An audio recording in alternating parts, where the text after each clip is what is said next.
Hello and welcome to an episode of the Card Show. Hope everyone's well. Hope everyone enjoyed last week's episode with sports card, Peter for sports cards. Kieran, it was a one-time one. It was good to finally get one as well. It's been a while, so I was happy to get him on. People hear his story. It was interesting. People have resonated with his story as well. Of come into the hobby and all of a sudden you've got an abundance of cards. You start selling. You don't really know what you're doing. I think it's good for the people to know that they're not alone in this, and they don't not feel like a dummy, or they say that you can definitely progress and get out of that sort of that rut or that hole. So it was good to get him on.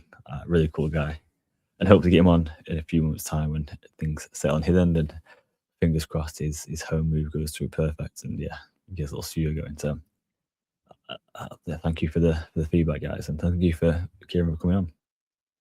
In this week's episode, we're talking about the the current, I say, cards scenario, right? And not so much of creators creating cards. I've talked about in the past, and people like Card Ninja and it's RP Trading, I think it's called, or PR Trade, PD. I can't remember his actual one is, but he does a lot of cards. And there's other people in like piggy banks, etc. But this is more on the back of Panini have denied using AI on cards. So I kind of want to talk about card designs in general. We're sort of going to a few more AI graders now. Tag, AGS. I think there's someone else as well that uses AI in their grading. I can't remember off the top of my head. And it could become the way of the future, right? With cards being AI created. Does that affect you? Does it affect you? Does it have any sort of impact on how you collect cards, how you see cards, knowing that these cards now could be AI generated? It's going to be interesting. As always, we'll look at the sort of weekly update on Market Movers app, looking at the SCI 500 index and seeing where we're at sports wise and volume. It's been a good year for sports cards, and this one's kind of on a personal note, but the World Cup stickers have arrived back, and I do have them here. I've not partook. Oh, we zoomed out. For those that are listening, I've not partaken in a World Cup sticker book for a long time. Possibly 20 odd years, 28 years, maybe 98, maybe. Did I do it 2000? I can't remember. It's been a while anyway. But for some reason, I obviously have a son now. Obviously, so I don't know, I have a son now who's 18 months in like a week. Starting to get into like kicking the ball around, throwing the ball around. So he's got first little of the Casey ball he got was a World Cup one. It's actually down there, a little World Cup 2026 football. And he got a little soft like indoor foam one, and that was turned out to be one of those official quote unquote World Cup licensed balls. And again, it's like his first like real big tournament.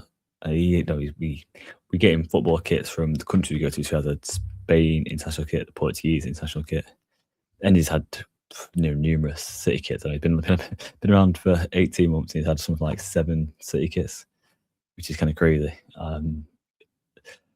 Full-on kits are not just like the Baby Rose, actual kits.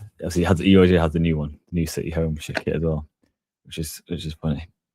I don't think I've had a kit myself for 20 odd years. Maybe 12, maybe 10. It was 10 years, give or take. But I thought I would get the new album and try and complete it for him. So we hopefully do it throughout his life. It'd be kind of cool for us to do. So we have I think for a starter pack, I don't show up on camera with a green screen scenario. There it is. So this is the FIFA World Cup 2026 album plus 34 stickers, 7 stickers per packet. So you get a few stickers in there, which is nice. I actually thought if you got two packs, you're going to see 2 packs, but now I can see a few more. Interesting. Again, that was $4.99 from Tesco's. So that's kind of cool. Start that. I did end up picking up some of the stickers also. That's 8 packets inside, and that was that was $9.99 Tesco. So £15. And we have what's that? 13 packs of card stickers to go through. So hopefully we'll get some some good luck if we can go through some of them. But yeah, it's just kind of cool to talk about sort of World Cup craze, especially with being in Canada, the United States of America, and Mexico, and obviously starting this journey of trying to complete this book. So yeah, intrigued to see if anyone else is doing it. Let me know if you are. But let's get into the big topic that I want to talk about today, and that is the Panini sort of denying the use of AI on cards and people's thoughts and my thoughts on that. So it's interesting. So I'll read this a little bit out here. So this comes from, I think it's The Athletic, I'm going to say. They've just done a write-up on it. Yeah, it was forwarded. So here we go. So again, the Panini were under a bit of criticism for this, as it was unquote a series of bizarre card back write-ups on the new 2025-26 signature series basketball release. The most notable example was the rookie Joan Beringer, whose card describes him as a storm chaser in his own movie, and claims he unleashes a three that lands like thunder, despite the fact he had never attempted a three-point shot during his professional career. Other cards feature equally strange descriptions, including a BJ Edgecombe supposedly turning gravity into a prank, and Carter Bright playing like fractured glass. Language that many collectors immediately compared to AI generated text. The controversy gained traction after hobby voices on social media began sharing examples, reigniting concerns that Panini may be relying on artificial intelligence to create card content. That is interesting. So I think I'd be surprised if Panini were denying sort of AI creating card content. The whole back thing is interesting as well.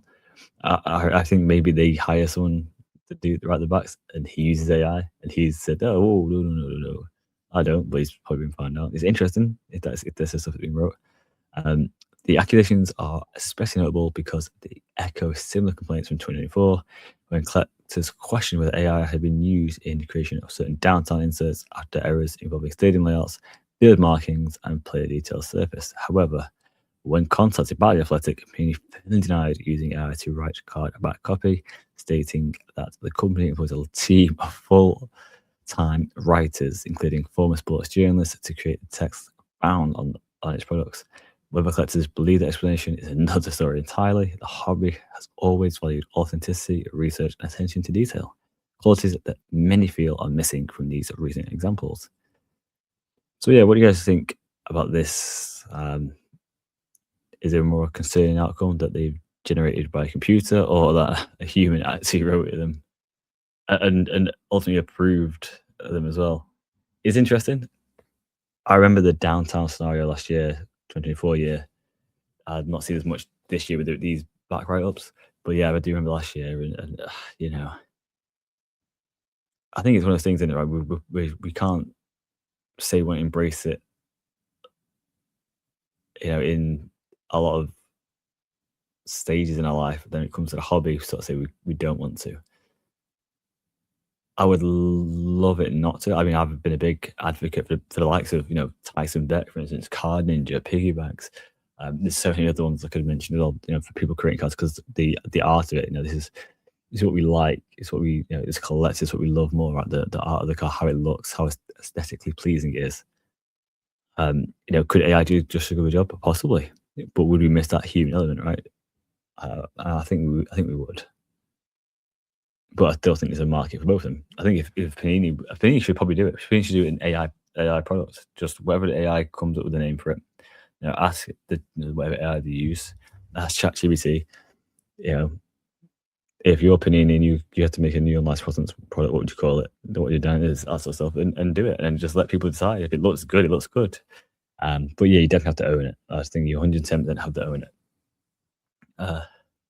I would like it if the AI was in charge of producing the cards and manufacturing the cards, and more chance of every card coming out as a 10 then, right? Instead of these miscut, misprints, this, that, the others that happen nowadays. But yeah, it's very interesting. Do you think Panini guilty here of using AI and covering it up? Do you think tops slash fanatics will do this in the future? Use AI? Are they like technologically advanced in that scenario? Are they like, hey, we can do well here. Obviously, they've just released Signature Series and NFL. Yeah, they are putting out a few products quite quickly. But yeah, it's very interesting to see. Very interesting. I personally, I think it's obviously because we're still in the early stages of AI as well. We definitely need the human eye, the team to look over it, so we don't get these mistakes. I think even on the writing side of it, like even if the guys said we got a team of writing and they have used an AI in the team as they brainstormed ideas and it sort of corrected things for them or give them a brief summary what they've used and for the back of the card. Maybe it takes the head of that human team to sort of go, hey, this is a perfect little paragraph about how his player performs, but that's not how we as humans would probably communicate that. Let's look at what we would say, for this, for draining threes like thunder or something like that. Like we wouldn't say that, would we? So maybe that's what it is. I always think you should use for that sort of stuff. Use commentary, because sometimes the commentators come up with gems, right? When there's a Hail Mary touchdown and there's a 94th minute winner. If you can capture them moments, have it on a card or have that player's card, then I think that's kind of cool to have that. Because imagine the Aguero one. Yeah, but QPR, that's a card anywhere. It should have been if that was a card. And having is it Martin Tyler? You got the whole Aguero, and you will not see scenes like this again. I mean, it's just iconic. So yeah, that's another thing, I suppose. But yeah, let me know your thoughts. Are you worried about this, especially with Panini losing license? Have they got rid of a team that this team they're paying for and just hired got an AI bot because it's can keep working 24/7, 365, a lot cheaper than the team they've got, and then obviously doesn't take holidays. Is it the future? Are you now thinking that the hobbies is not going to go so well in the future? This is the future. But yeah, I'm intrigued to know your thoughts. So make sure let me know. Here we go. So this is the weekly update again, thanks to marketmoversapp.com. And if you want Market Movers app, at your fingertips, all the data they've got to look at cards, look at the comps, track your own cards. Make sure you head over there, marketmoversapp.com. Use the code Mahomes. You get 20% off for life. What more can you want? We use it over here, and it's never done wrong. I find it very easy to use. I've also done sort of reviews on a lot of them, but yeah, it's very easy to use. Good data. And what do you want? Give it a try. 14-day free trial as well. That's my home. So 14-day free trial and 20% off any package you choose. There's 3 different packages to use. It's definitely worth trialing it. I'd always trial the biggest and best. And if you feel like you don't use some of the stuff, you can just drop down your package. You've got 14 days, 2 weeks to try it. Crack on. So the current card market is continuing to do very well. Quite impressive strength as we head, obviously, midway stage now of the year. So the STI 500 index, which is obviously tracking 500 of the hobby's most prominent cards, rose by 0.7% over the last 7 days. It's now up 4.9% over the last month. It gained 16.1% over the last 90 days and an impressive 25.2% year to date. 25.2% year to date is crazy. Modern football continues to lead the charge, with football from 2010 to 2017 cards surged by 23.3% over the last 30 days, while vintage football, 1979 and older cards, were the only category in the red, slipping 2.5%. Playoff performances, breakout stars, and renowned collectors' enthusiasm fueling demand. The market's momentum remains hard to ignore. I think we're seeing, aren't we? There is definitely a lot of sort of buzz in the hobby at the moment. There's a lot of it is breaking, but there is a lot of eyes on the hobby, a lot of content now around cards, around breaks, and around products. So it's interesting to see how this goes for the next year or two. But it's definitely exciting times. It's a very good time to have a business in hobby, or just start a business, or grow your business in hobby. Next up, the World Cup sticker craze returns. So again, for sort of football, if you're in the UK, Europe, football, or if you're outside of the UK and Europe, soccer, the fans, we get ready for this World Cup. We can look forward to opening the Panini 2026 World Cup stickers.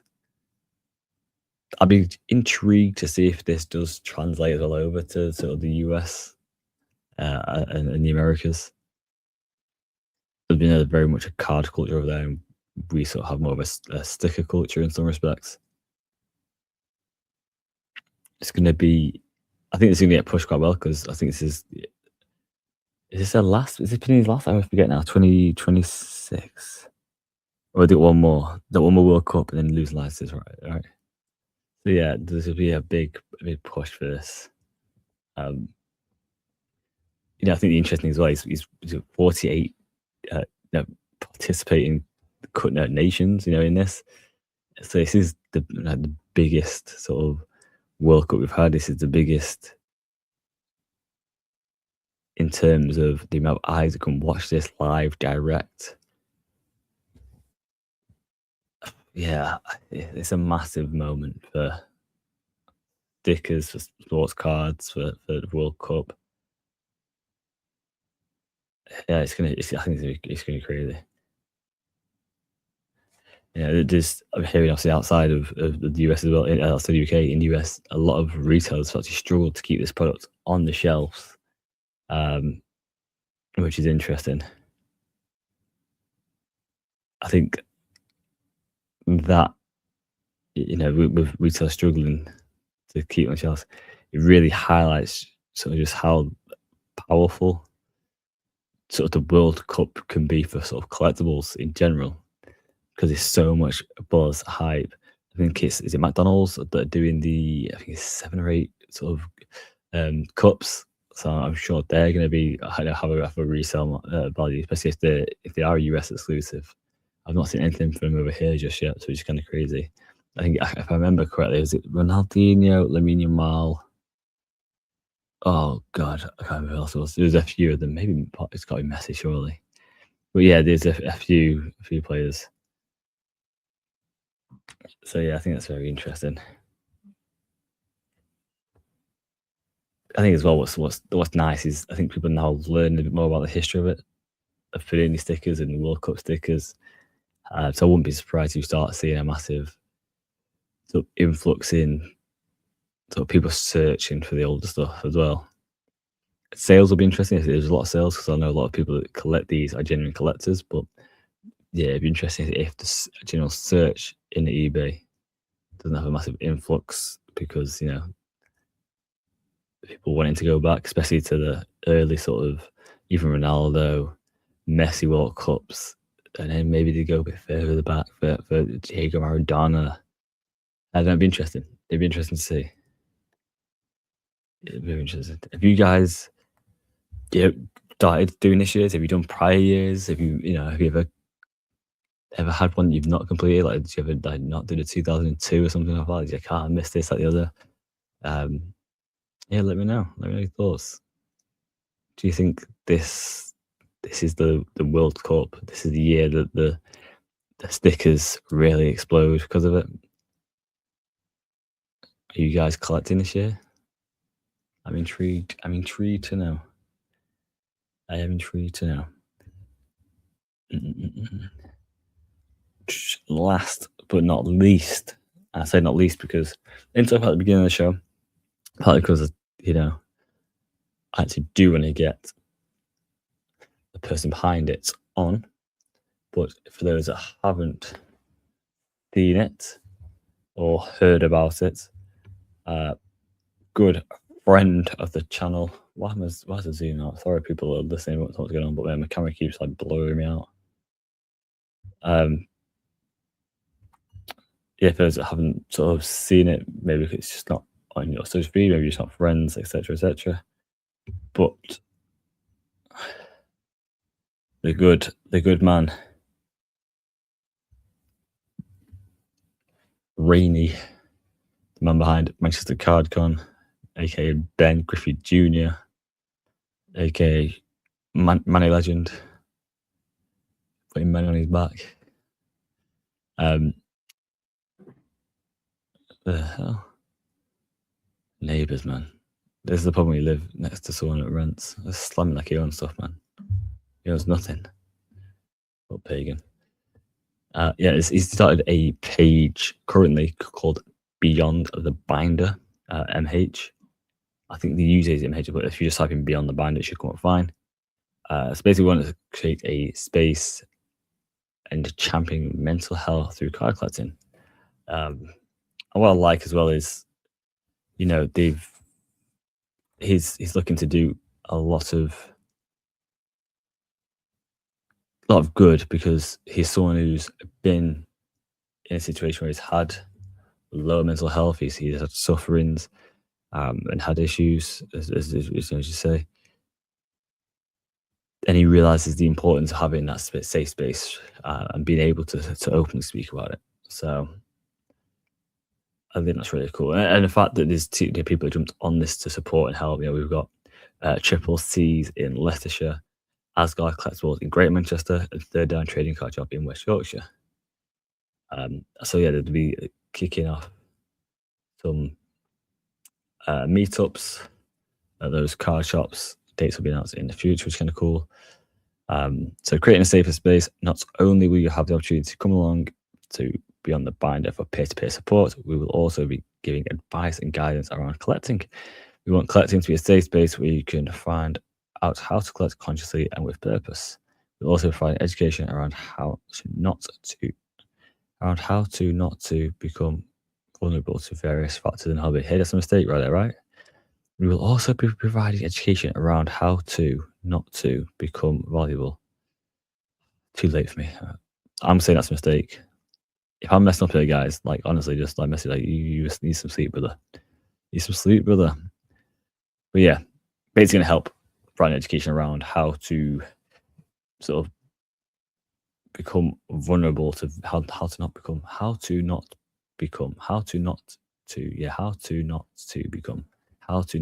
vulnerable to various factors in the hobby. So make sure you're not getting fleeced, not getting robbed, etc. But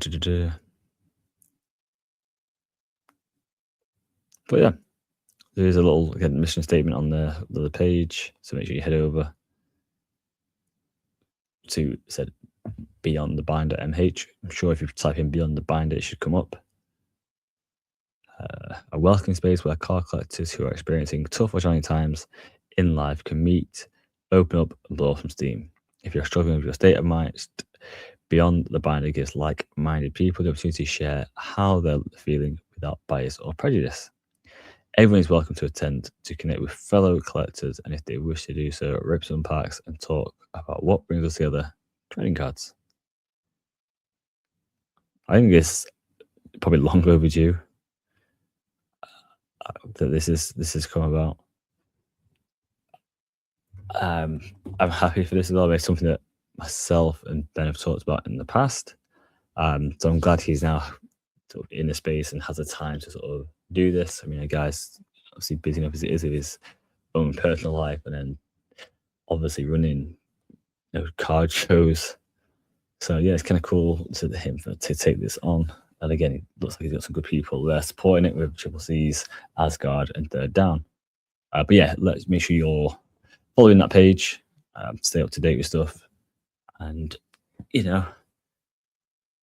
hopefully it helps people. I mean, I think it's a great thing. I always say this: if I say to people, this sort of stuff, like even if what Ben does here, and even if one person goes to it, or one person turns up the following time, and one person is just, he could be saving one person's life, and that's invaluable, right? So yeah, like for someone to know that there is a place for them to go, a safe place, and to not feel judged, not maybe get us a bit of help as well. Like yeah, I think that's an amazing thing. Yeah, it's cool. Trying to think of ways I can sort of team up again. Hopefully, stuff like this getting out there helps as well. But yeah, hopefully do a bit more maybe around like meetups and try and get to like shows as well. Be kind of cool. Like before show meetups, stuff like that. But yeah, another episode done. Thanks everyone for listening to last week's episode and your feedback. Again, we will keep Kieran accountable to his content. Thanks everyone for listening this far. Hope you enjoyed this episode. More guessing, I'm hoping to have Ben on soon. I am going away. I'm recording this on the 6th. What day is that? So we're doing on Saturday at 10 o'clock at night. I go away tomorrow morning. So yes, I will be missing a few shows because of it. Personal holidays. But yes, unfortunately, I'm kind of got to go. I wanted to go to Scotland card show, but I think I'm going to miss it. And the funny thing is, after the show, Jordan is in America. Like, not where I am, but he's in America, which is, yeah, kind of annoying. Again, another cool guy, which is a good show. But no, thanks for listening, guys. As always, hope you take care. Hope you are well. And, make sure you follow me Beyond the Binder. Even if you don't think it's something that you need right now, give the page a follow, share it around, because, again, you never know who that could help. But yeah, take care. I'll see you guys soon. Peace.